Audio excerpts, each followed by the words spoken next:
So in this video, I'm going to show you how to set up Amazon GameLift. I think it's great that Amazon is getting into the game engine sphere.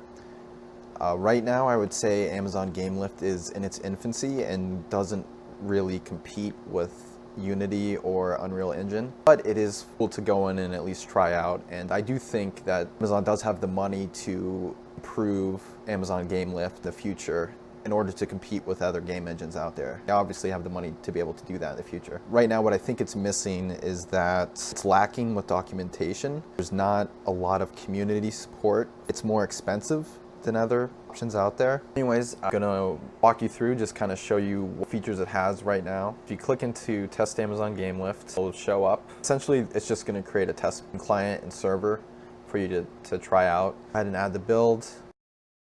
For more AWS tutorials and training, you can go to awstrainingprogram.com. The link will be in the description below. Sign up for free at awstrainingprogram.com.